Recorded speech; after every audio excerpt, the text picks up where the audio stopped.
Welcome to Leadership Bites with myself, your host, Guy Bloom. This is a leadership podcast where I have conversations with colleagues, I chat with guests, and sometimes there'll be just me talking. You can connect with me at livingbrave.com, and when you enjoy the episode, subscribe and please tell everyone. Okay, so Danny, lovely to have you on this episode of Leadership Bites. Welcome. Thank you, Guy. Appreciate the offer to come in.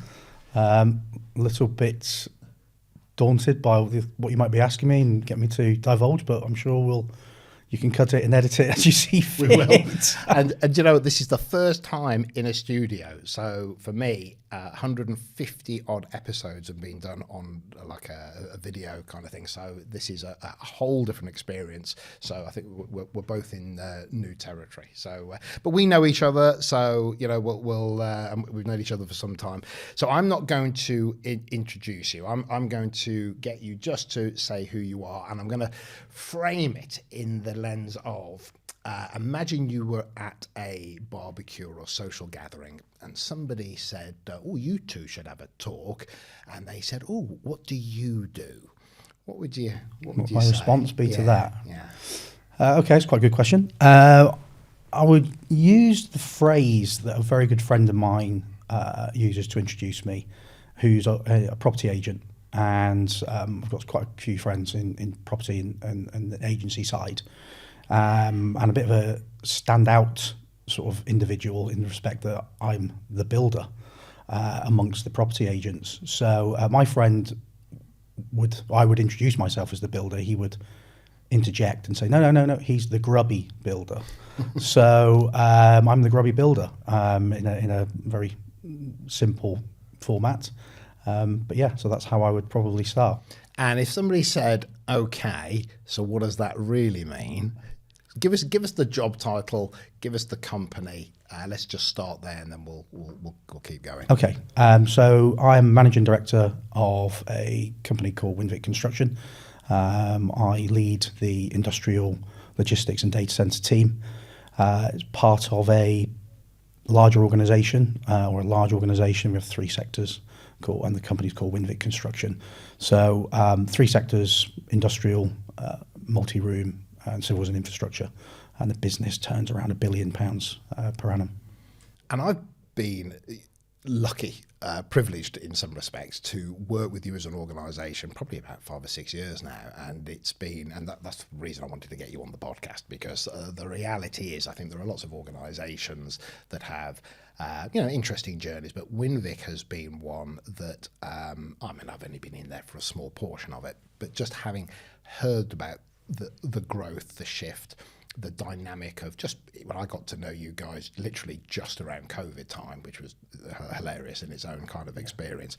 But I would love for you to just maybe give a little sense of Winvic's history as you know, because you started really at sort of, I guess, the start of your career in essence with that. So I want to marry those two together.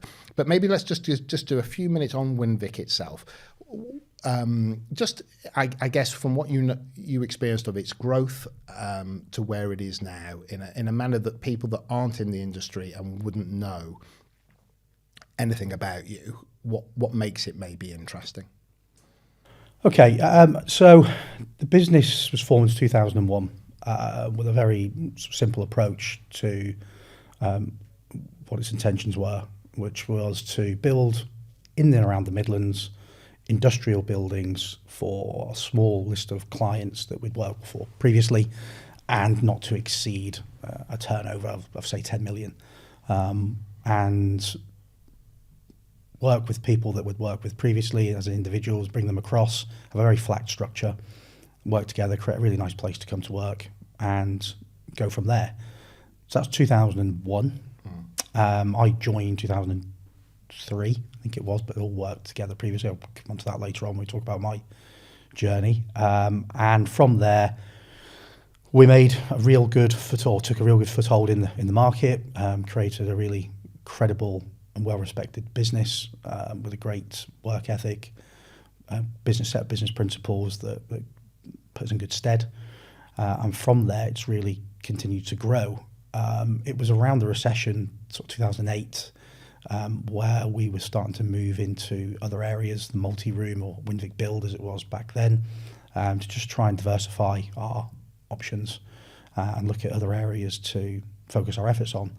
We secured 2 huge projects at the time, one for Prologis and their occupier M&S up in Bradford, and another for Grafton Gate and Amazon up in Scotland. And those 2 projects themselves probably carried us through the worst of that recession.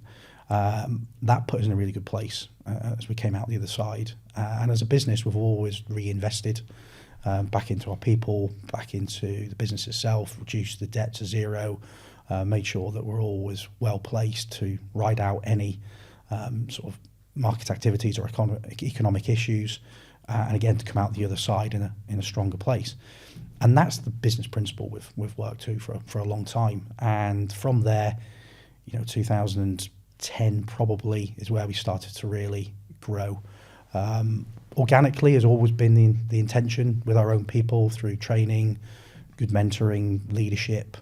We have had to, through stronger growth periods, probably go outside of the business, which isn't it's a bad thing. There are some great people out there as well, which we've brought into the organisation. We have a really unique culture. The Winvic way is a phrase and a term that's coined quite often. Means something different to everybody. So using that culture and that approach, and moving into other sectors, the civils and infrastructure sector, multi-room sector, so high-rise buildings, student accommodations, hotels, care homes, that type of thing. This gives a real sort of, whilst we're a specialist contractor in those 3 areas, we offer that broad sort of offering, across the business really. And we've continued to work in those 3 areas. I would say arguably through COVID, we overexposed ourselves in industrial. It became a really busy market, busy sector. A lot of hyperinflation going on, a lot of staff movements generally, a lot of activity. And we overpromised, underdelivered. And it takes a lot to recognise that, certainly, and to sort of step back and say, actually, we're a better contractor if we reduce our exposure, focus on delivering what we say we're going to do with the right people. And that was a learning curve, but a really good one for us. And from there, we've continued to grow up to where we are now, industrial sector or industrial logistics and data centres, turns over around 800 million.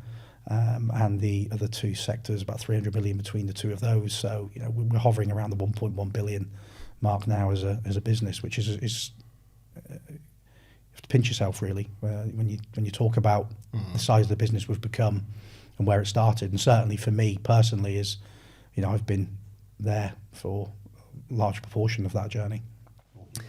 Yeah, and I think that's coming into an organisation that's got where it's got is very different to having seen its growth and experienced it. So let's bring your journey into this, which is you haven't come in the last 12 months. You've been there for, as you say, within that sort of first, I think 2 years after it sort of commenced. So just how old were you? What did you think you were joining? And, I guess it's, holy schmoly, Yeah. This roller coaster's off. So it'd just be great just to hear that. I'll take it right back actually, because it's relevant. I was a student at a place in Corby called Brook Weston, or CTC as it was called at the time.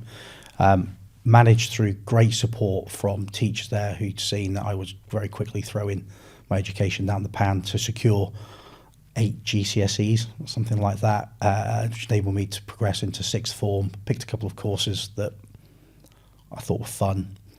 6 months into having my fun, the teachers were polite and to say, you're not taking this seriously. Other people need to get on. You need to make a decision, get on with it, or go away. So I went off, had a look at some other options.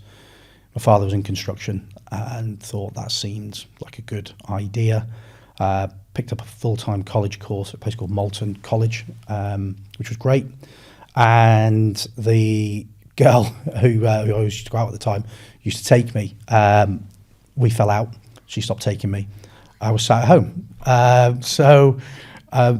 The college said, look, you've got something, we know that. You can flip this into a day release course. Can you find somebody that you can get a job with or whatever? And it was coming close to Christmas around November time, around this time of year, 96, 16, maybe 17, maybe 97. My mum came in, as she did in the morning, morning, Dan, up for breakfast, cup of tea. Yeah, okay, Mum. Yeah, by the way, Dad said, if you haven't got a job for Christmas, you'll have to move out. Yeah, I'm like, well, where am I going to go? I'm 17. Well, it's your problem. Get your arse into gear, sort of thing. So my older brother, who works in construction and has a successful career in construction, he worked for my father at the time, and said, look, Dad can get you a job, easy. We lead loads of people. So all right, Dad. Yeah, Joe's told me to call you for a job. Yeah, we haven't got any. Right, okay. So that was it. And my dad they were constructing for a company called Burse in Corby, a Comet, who are the old retailers, electrical retailers. You're aware of them. And they were looking for what was called at the time a chain boy. Sounds a little bit more ominous than it actually was, but basically it's an engineer's assistant in modern day terms. Phoned the college. Is that an option? Yes. Went what I thought was an interview. They said, where's your boots? You start today. They put me on £2 an hour, 5 days a week, let me go to college 1 day a week and paid me for it. And that's where it all began for me. And I hated it. I hated every minute of it. I worked with an engineer called Pat O'Neill, who was horrible.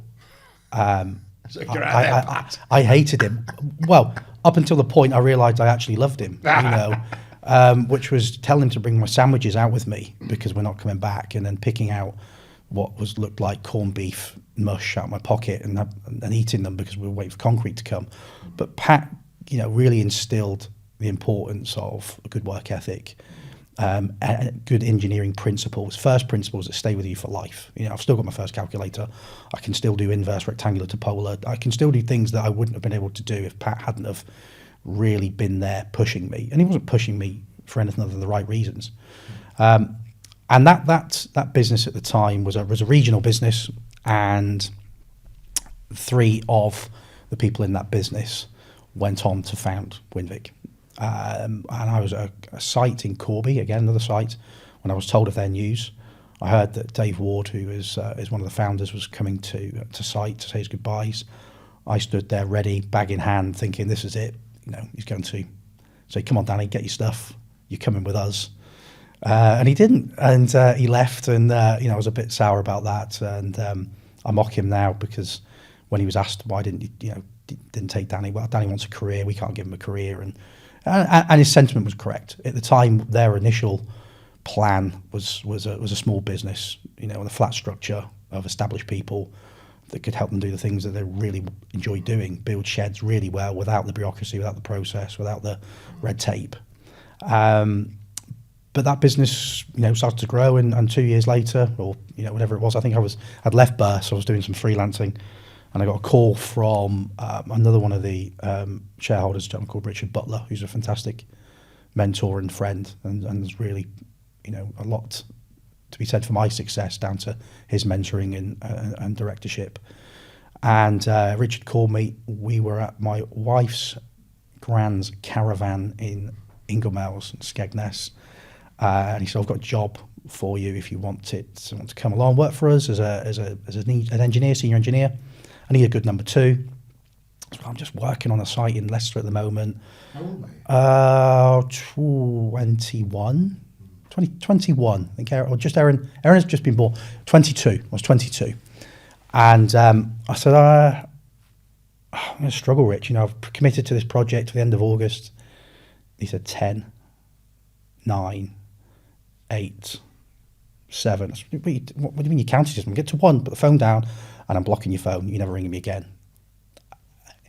If you know Richard, that's in his character. And, that was it. My fate was sealed.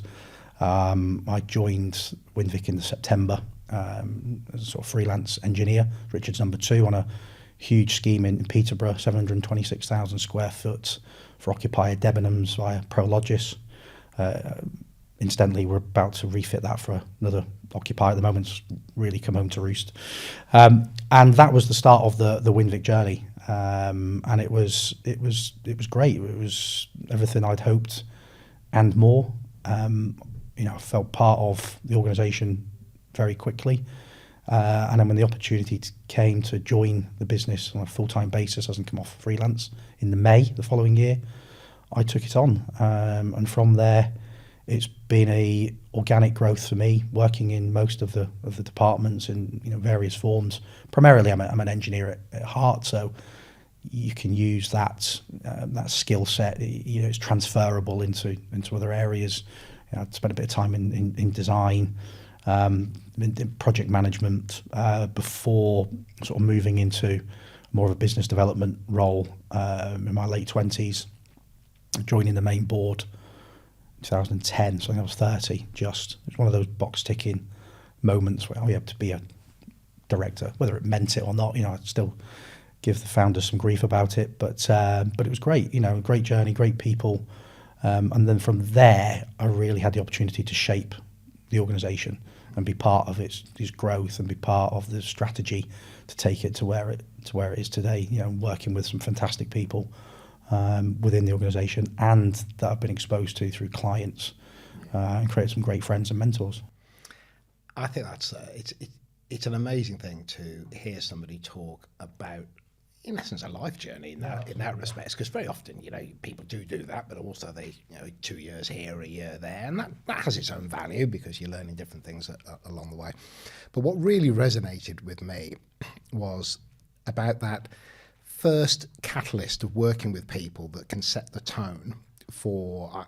I had a manager called Tony Powell, who was ex-merchant Navy, and rough around the edges in many ways, but just set the tone for the way in which I framed the world. Now, if I hadn't met him, who knows, I'm sure I'd have been fine, but I can absolutely say if I hadn't have met him for that year and a half, 2 years, or whatever it was that I knew him, I may not have had that journey that I've been on. And I think there is something, we talk about apprentices and all that kind of thing, but there's the role of an apprentice or starting new in a company, but the person that sets the tone, I think, is hugely important. So that brings me a little bit to the Winvic way, which I'd just like to talk about a little bit, because that link into culture, that's something. Where did it come from? Who was the first person that went, it's the Winvic way? Yeah. And it became a thing in inverted commerce. So interesting, in one of my roles in the business, it must be 10 years ago now, I wanted to capture what the Winvic way meant, because operationally, which was my background, as an engineer, we would put our external yards down first. That was unique, still is unique. What does that mean to people? Okay, so when you build a warehouse shed, as we refer to them, essentially it's usually surrounded by a lot of concrete, and that's for the heavy goods vehicles to make their way around and distribute materials from the goods in and goods out areas. Traditionally, the main building is the critical path. So seeing steel going up is a real visual. People want to see progress, and that's where they see it. We kind of flipped that on the head, and we were about, and it was Richard Butler, absolutely, wholeheartedly, unequivocally, Richard Butler was the leader in that, and he would fight tooth and nail for that principle, because he believed and trusted in that process. So Richard was a catalyst, and he wanted trusted supporters of that process, of which I was fortunate enough to be one. Of course, I challenged him on it, didn't think it would work, because why? Because we've been doing it at Burse that way, even though we're walling around in mud all day. The quality was affected, health and safety was affected. It just, but it was a building site, so it was okay. Whereas actually Richard was, a stickler for cleanliness, a stickler for organisation, stickler for let's work hard now to make it easier for ourselves later, and it worked. And there's not many like Richard at all, and I thank him dearly for everything he's given me. And so getting our yards down, so we would focus on getting our external concrete yards down as soon as we could, to allow us to access the building footprint and install the building in a really clean, really safe, well-managed, organised environment. What do you get? You get a quality product. Get a quality product, the client values it. Client values it, they want to use you again. Use you again, your credibility increases. So it was a simple formula for us. Fortunately, and still to now, our clients, our competitors don't really see value in that. But it's setting a standard, isn't it? Yeah, absolutely, setting a standard. That's right. Yeah. So the question you asked, where did the Winvic way come from? So the client, I would say, it was probably the first of the sort of people to say, oh, do you know how they do the yards? Yeah, it's the Winvic way. It's very unique. The Winvic way is putting the yards down. So then we would take that on board. Winvic way. Okay, great. So when I tried to understand how others, what it meant to others in the business, we sat down with department heads, people within the business, sat them down and done some sort of brainstorming, wrote a lot of stuff on the walls and that kind of, you're creating this sort of pyramid of words that then feed in and feed in and feed in, which is great. And we've just actually done a re-emphasis of the Winvic way in the business. And the one thing that resonated with me really well was there was a person who worked in our accounts department, and she said exactly what you just said there. What's concrete yards? Why is it important to put them down? It might be to you, but I worked in my previous employer where they didn't pay people on time. People were always chasing for their money. We didn't care about the supply chain, and we were firefighting. At Winvic, we pay people on time. We have great supply chain who value being treated in a fair and timely way. So that, to me, is the Winvic way. So it means something different to everybody. And ultimately, it comes into doing it right. It's doing your job right. But I experience that because I get paid by you guys on time. And if something goes wrong, I'll get a phone call or a message. If I've done something wrong, just as much as it doesn't matter.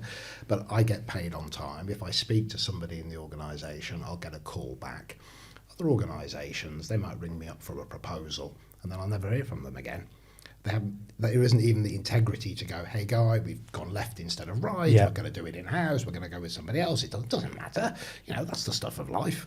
But that what is your way that sets a standard, sets a tone, demonstrates what you're about? Yeah.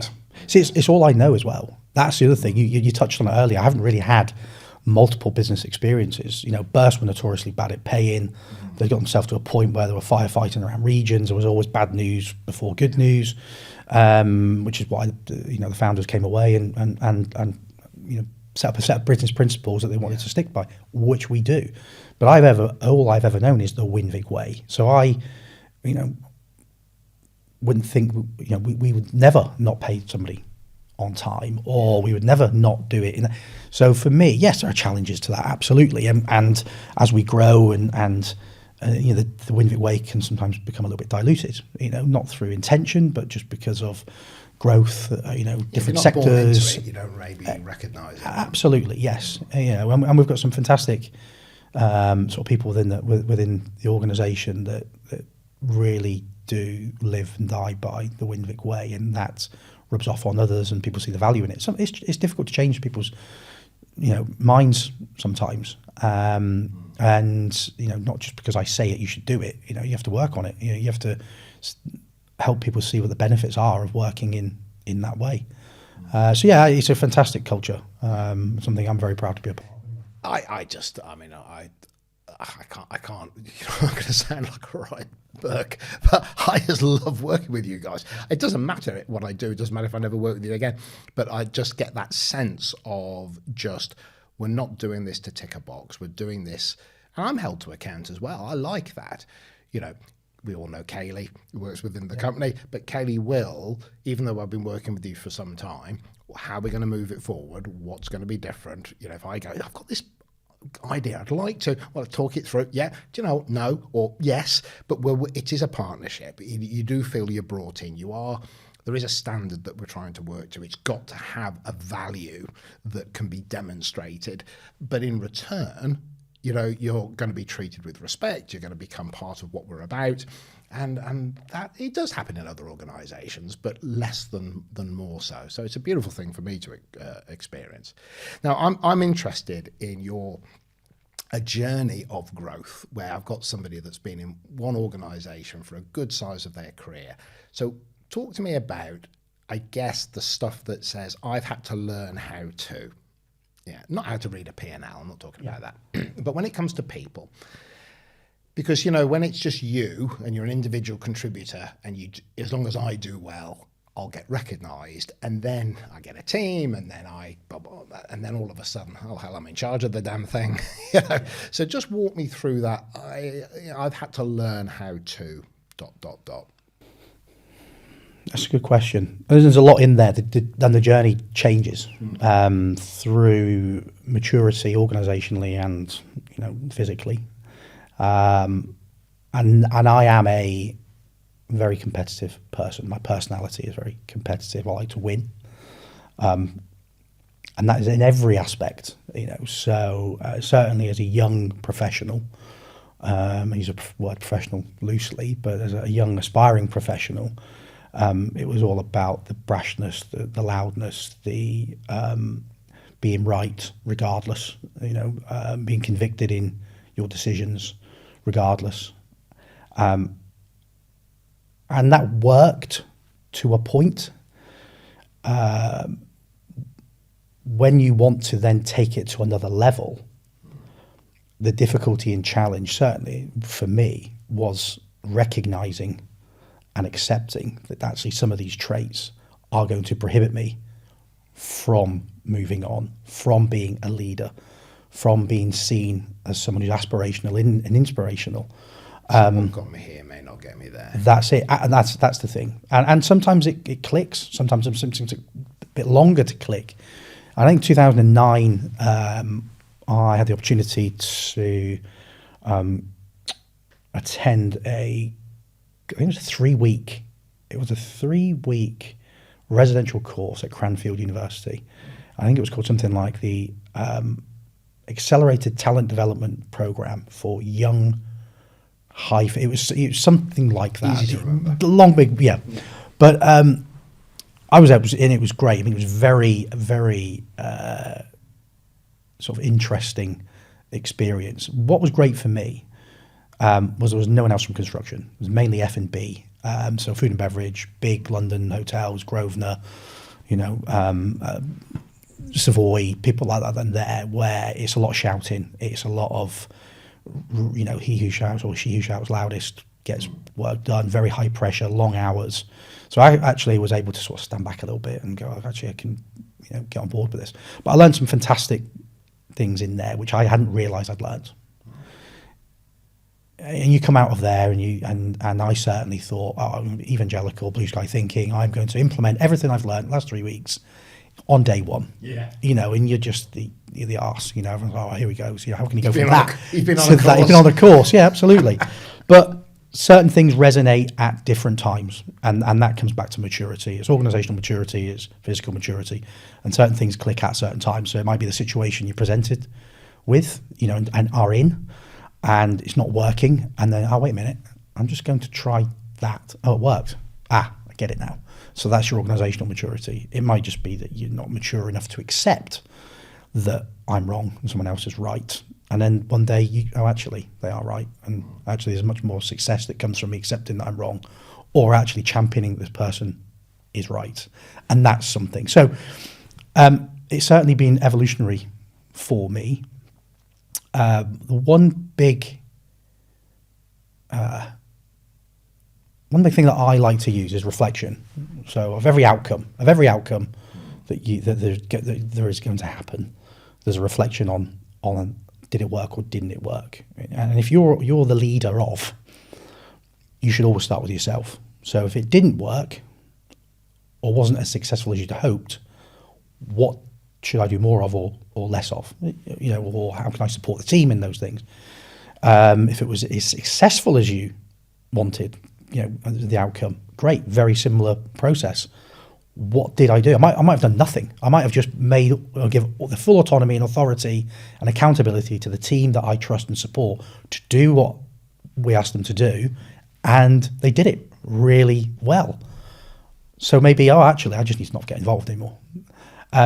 So that's been, and it continues. I'm not going to get to Friday and all of a sudden I'm the guru of all things. But keep reflecting that's my sort of ever learning, because then you understand that actually, it worked really well, because always curious, I guess, is what I'm hearing there. And but there's a vulnerability issue as well, isn't there? You've got to. It's hard to be sometimes for some people to be in charge, to give direction, to be the go-to person, and but to learn is to go, bugger, I've messed that up. Yeah, absolutely, yeah. And again, is that an easy thing for you to kind of look inside and go, yeah, I might be the problem?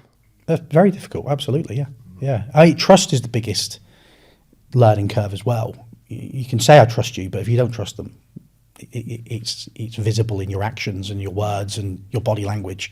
Yeah, I trust you to do it, but let me have the last say. So you don't trust me. Trust is, and I think trust over performance. Certainly for myself is, I've got to trust the people that I work with. My colleagues, people that we employ to do what we're asking them to do. Performance is one thing, but they can be a really high performing person, but if nobody trusts them, it kind of goes against it, doesn't it? So that's been difficult for me, because again, I've been so used to, I'll do it all myself, I can do it, here, give it here, and that's difficult. It's a difficult thing to let go of. Well, I've actually got this question around letting go, and I think as you become more senior, that's one of the biggest things I come across, which is the letting go. So how hard is that to just, you said around that concept of trust, but especially, if somebody's new in, or that they're not maybe doing it quite the way you would, what is that balance of, am I all over this, but then I'm not trusting them and I'm micromanaging them, or do I just step away and let them get on? But actually, if I do that, bloody hell, the thing could fall over. That just seems to be the boss's constant angst. Yeah, I agree, and it's not. I don't think there's one simple answer to it, because there are too many variables in each situation. I'm quite a binary person, so I try to utilize it, because binary has pros and cons, as you and I have had this conversation before. But if we are employing a person to do a job, and they are the right person for that job, they are a set of roles and responsibilities and competencies that go with fulfilling that job. They have the autonomy and the authority and are accountable for doing that job. I have to trust them, or we have to trust them to do that job. And they might make the wrong decision, they might make the right decision, but we can deal with that. We can try and do less of that next time, less of the wrong, more of the right, through some better interaction, some more constructive feedback around, how we improve that process or that decision-making process. But that's how I deal with it. And everyone will deal with it differently. I try and make it a 0 or 1. And I think, well, if you're employed to do that job, that's great. And accountability, people see accountability as a negative thing. I think it's a really positive. I want to be accountable. Absolutely. It's a great achievement, I think, to be accountable for something that's been successful. And it's a great achievement to recognise when you've been accountable for something and it hasn't succeeded. So you can take that and go, right, what do I need to do here to know I'm accountable? No, I could have done that better. Can you help me? I think the accountability is, if you just put your hand up and go, yeah, sorry, it was me. Well, hold on, that's you owning up. That's not necessarily being accountable. I see accountability as in you're going, bugger. Right. And then you're learning and you're going, damn it, I'm not going to do that again. I don't mind you making a mistake to a point. Yeah. But I've got to see you annoyed with yourself. I've got to see you going, right. If that happens, so you've got a plan for next time. Yeah. Just you going, yeah, that was me. That doesn't sit with me very well. I don't know how that sits with you. No. And also, it's you want to be part of a team. Yeah. Regardless of level and where you sit within that team, the team is the team, you know, and to be part of a team that wins together and loses together. That's. I think it's ownership of performance Yeah. as well. Yeah, accountability. Yeah, I'll do it, and you can trust me to do it. Great. But also then I need to see ownership of your performance. And if it goes left instead of right, stuff of life. But I need to know then if I give it you again. Yeah. Gone. And by the way, you know, the last time, that ain't happening again. Yeah. I go, right, you've learned, you've paid attention, you're trying to grow, you're trying to move forward. That's the kind of accountability. I mean, I usually, it's an analogy. I like my analogies, as you know. I call it the John Terry effect. There's a bit, you know, it's not people doing John Terry a bit of a disservice because it's not the actual story, but the sentiment was there. You know, he was on the sidelines, or he was on the bench. He was sat in the stadium with his suit on in the 2012 Champions League final, Chelsea, and they won. John Terry takes his suit off. He's got his full Chelsea kit on underneath, shin pads included. So he's in the photographs as if he was part of the team that won the cup. Now, would he have been doing the same if they hadn't? Would he have just sat himself up in the stadium with a suit on and said, "On you guys, you know, sorry, you know, that's." But we won. I'm part of it, you know, and I think it's a good analogy. You know, don't be a John Terry. Yeah. You know, you can sit in the stands and be immensely proud of how your team has succeeded. Yes, you've been part of it, but you didn't have to be there on the pitch for them to succeed and win. And be happy for them. You don't have to be in the photographs. You know, be content in yourself that you played a part of it and retain your credibility. It's like with kids, isn't it? You know, it's they're going to go off and do their own stuff. Yeah, without you. Yeah, absolutely. That's the kind of that's the kind of the point. Yeah. So listen, the business. Simon Girardet, Simon Hunt, Dave Ward, and then there's come a point where it's well known now that they've taken a step back, and yourself, Rob Cook, Chris Allsop, Mark Jones, you've stepped into that kind of more senior role and of running the business. So you've got these kind of individuals that were incredibly senior within the organisation. And then there's a kind of a baton pass, I guess. So I would just like to hear that, that little bit of that journey, I think, of, we're in our verticals, we're doing our own things, social pleasantries, I'm sure, but then we're asked to work together. And I think that's an interesting little bit of information for people about you reforming relationships, or recalibrating, I should say, relationships. And maybe just hearing about that a little bit, I think would be good. Yeah, I mean, we and certainly myself, Chris, I've worked at the big business, since the beginning almost. Mark Jones coming in a bit later, and followed by Rob, but all there for a number of years. But ultimately, we were employees. We held senior positions, managing directors, ran big teams, were responsible for the success of the sectors and the business, implementing strategies. But ultimately, we were still employees. And there's a respect there that you have, conscious and subconscious, that exists. And there's a, we own the business, you don't. And that's not being, that's binary. That's my binary view on it. That's the reality. Buying into the business, the four of us, and stepping onto the group board and the same level as the founders. It was probably easier for us than it was for them. I was going to say, you're letting go. Yeah, absolutely, yeah. And some have adapted quicker than others, and that, but we get that. There's always going to be a level of, some certain level of interpretation around what that looks like. I remember when we were in the negotiations of the buy-in. I think we'd just finished some coaching with yourself, and I was challenging some of the contract conditions around working with one another, and if it didn't work, what would that look like? And I remember Simon Girardet saying, well, if you four can't get on, then it's not going to work. And I said, I wasn't talking about us four. I was talking about us, because we're changing the dynamic of the relationship. So it was said with a bit of tongue in cheek, but it was, we're stepping up. Yeah, we have a a duty and we know what our roles and responsibilities are, but there's going to be some jostling, there's going to be some challenging conversations. We're not always going to agree, but as long as it's without agenda and without persecution and it's in the interest of the business, we can work through most things, and we've been able to do so. So I think the transition's been really good.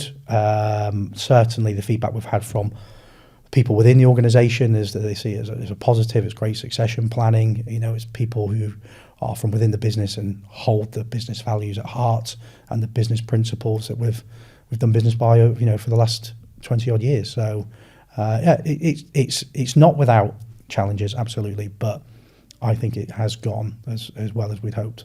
And I think that's a massive thing, isn't it? When when there's 4 of you in a porter cabin, and then boom, all of a sudden, it's 1 billion. Yes. And you go, right, there's got to come a point that transition of anything is absolutely huge. Stepping up's a transition, stepping away is a transition. Yep. The level of trust, what happens if they want to paint it blue and we don't want it blue? Yeah. Just simple things like that, I think is easy when it's easy, right?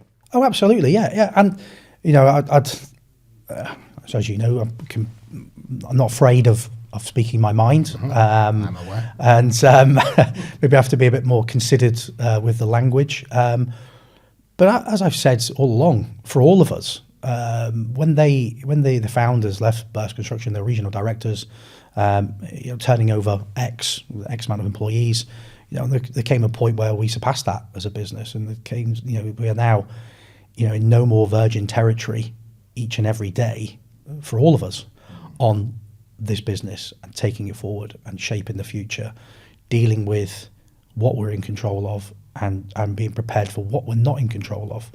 But as a team, we're doing that very well, and we're working together on that. We trust one another. We don't always make the right decision, but there's trust there in the decisions we do make, and there's a lot to be said for that, certainly of an organisation of our size. How have the 4 of you that are now stepping into that running of the organisation, how did you breach that? We know each other, but actually how do we get closer? How do we become more connected and just make sure that we feel that this isn't just politeness but actually is a genuine, if one of us fails, we all fail, and all that kind of good stuff. How did you go through that process? Well, you spent 12 months trying to pick that. You There told me. Well, you see it as we, there's 4 of us, all very different personalities and characteristics. You remained, professional all the way through that process. But I tell this story often, and it was, you had gone away and spoke to some of the senior members of staff within the organisation, and you'd asked them the same question that you started off with today. You're at a barbecue, you say, I'm about to work for Winvic Construction. I've got a final interview with the person I'm going to be working for. It's Danny Nelson. Tell me what he's like. And you told me some great things. You told me some great things about myself and some really positive things that it was great to hear. But they were paled into insignificance about the negative things that you said to me. And I remember it was a Friday, and I went home in a proper huff. My bottom lip was out. Everyone was asking what's wrong with me. I want to be liked, I want to be disliked, that type of thing. And you spend, 24, 48 hours dwelling on it. You go through the curve of, anger, upset, acceptance. Oh, okay, right, let's take it on now. And for all of us, the 4 of us said that was a great piece of work, because we needed each other then to help each other and call each other out if those little traits reappeared. So we had to connect with one another. We had to challenge each other, not because we were persecuting one another, not because we had an agenda, but it was, Danny, you're just doing that again. Shit, right, okay, yeah, I'll pull back from that. So that was a great way to break down, and it put us all on the same level. We all came away from there feeling the same. What about the good things? What good things? I didn't hear any good things. Well, you did. Yeah, and that was interesting, isn't it? Because the brain doesn't like it. No, absolutely. And I think as yeah. you become more senior as well, and this isn't a you thing, this is an everybody thing. Yeah. And it'll be in it'll be right now with some of the people in the organisation and anywhere else that I visit. The old adage, the king thinks the world smells of paint because there's somebody 3 feet in front of them painting everything. Absolutely, right? yeah. So you do get less of it. You do get less of, I wouldn't say the truth, but it's offered to you in a very managed way. Yeah. Not there's a problem on site managed way, but when it comes to us, our behaviour, that you're my boss or you're my boss's boss, and I've got to, etc. So it is interesting when somebody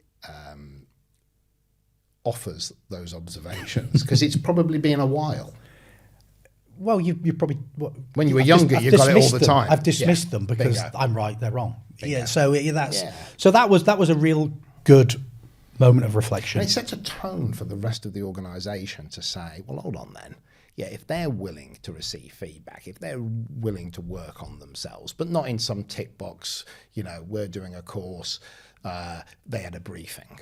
No, they're actually doing work. Yeah. They haven't turned into Mahatma Gandhi and Mother Teresa anytime soon. Yeah. But we're all flawed, right? Absolutely. But actually, they're moving themselves forwards. Well, yeah, fair enough then. That's something to look up to, isn't it? That's not perfect, but trying. Right? Well, that's the word I was about to use. The 4 of us threw ourselves into it. There was nothing to lose 100%. by throwing ourselves into it. We probably out of our comfort zone in a number of the sessions that we had with yourself, but we threw ourselves into it. And that has been ultimately what's made the relationship successful and continues to be successful, because we believed in that process. We believe in continue to challenge one another, hold each other to account, but we're doing it for the right reasons, not because we've got a personal issue or there's an agenda behind it. And that took us 12 months. It probably took us 6 months to get to a point where we were, oh right, okay, my guard's not up all the time now. And actually we can all have formal or informal conversations. We bounce ideas off one another. We recognise where other people are doing something a bit better, and we want to know how can we do that better. Because the business is, it's 3 main sectors, and they're operating under their own steam really. But there's some fantastic. We want to retain the culture. We want clear, concise, and consistent messages across the whole business. And that only happens if the 4 of us and the 7 of us as a group board are joined up in that message. I always think even family, people that you love and you adore and you do anything for, they do your nuts in, right? So when you're working with somebody else, of course they're going to do your head in at some point. It's not going to be that straightforward. No, absolutely. Yeah. And I always absolutely, when I meet a senior team, and it's this, I call it a veneer, we never argue. What? Never. No, we always get on. Right. Yeah. Always. Oh, yeah, with the best of friends. Right. My alarm bells are going off. So nobody ever loses their shikate mushrooms ever. No. Oh, no. I go, right. Then you just know what it is. But the ability to go, bloody hell, Bob, you're doing me nutting. But to know that actually that's coming from a place of my irritation, is something that I'm sure it'll come the other way in a minute. But it comes from a place of trust. I know you have integrity. I know this is just a frustration, and actually, etc. So that's not looking for perfection is actually one of the skills. Let's not create a rod for our own back. That then we're constantly disappointed with not being perfect. Yeah, absolutely. See, and one of my traits is, okay, we want to do something. No problems. Propose it. What does that look like? Okay, I will interrogate it. It needs to be robust. It needs to stand up to every question. Doesn't mean that it's not the right proposal. It's just the way I am. But there's enough people around me to say, Danny, we don't need that. We're all happy with it. Just move on. Okay. So you need people to challenge your own traits sometimes. But we're all different. Totally. Yeah. So give me a sense then of, if you could go back in time through a portal and see young Danny, and you could just have 5 minutes to go, dude, have you got a minute? Yeah, just a couple of things. Finish my A-levels. Yeah, for the love of God, would you please? What would you even if it was just write it down on a piece of paper, get it so they opened it and they went, oh right, okay, if I do this over the next 4 or 5 years, my life will be easier. Not what the lottery numbers are, but just think about it like this differently. Have a little bit of energy towards that. Don't make that bloody mistake. What would you tell yourself? So, just to take it back a step, you're only trying to give your kids advice, and it can be with best intention through life experience, and that advice is unequivocally the best advice they're going to get, and they look at you, roll their eyes, and dismiss, and forgot whatever came out of your mouth 3 seconds into telling them. Then they meet someone for the first time who gives them half of that same advice. They're then going to tell you, oh, they gave me this advice. It was amazing. It's life-changing. And you just sit there and just think, okay. So, and when I speak to people, that seems to be the case everywhere. Yeah. I really have had a fantastic career through being surrounded. I've never been envious. It's a great trait. I've never been envious or jealous. It's not in my psyche. I'm aspirational, absolutely. And I see people, I see success, and you can measure success in any way. But that I want to be around people like that. I want to soak up their guidance, their mentoring, their leadership skills. And going back to the question, what I didn't do enough was take their advice early enough. Now, would that have changed? Would it have got me there any quicker? I don't think I was physically mature enough to absorb it. That's interesting. And to implement it. So you can, your body can only do what it can do. Your mind can only do what it can do. So there has to be certain things in life, whether it be experiences, whether it just be a level of maturity. You're just going to have to go through it. You just have to go through it. Yeah, absolutely. And that's. But I've been fortunate. I mean, I've got some fantastic mentors who are friends that sit within the organisation and outside of it in all areas. But I would say to anybody, go and absorb it. I like that. I think there's something, I have this phrase which is face into it, which is, or is it the military that have that phrase, the only way out of the problem is through the problem. But I think there's something there about stuff's going to happen, face into it. Yeah. Because that's how you're going to learn, that's how you're going to grow. Absolutely, yeah. And if it's painful emotionally or physically or intellectually, it doesn't matter, but actually face into it, because that's the reality of growth. Yeah. And also as well, don't be afraid of people you don't like.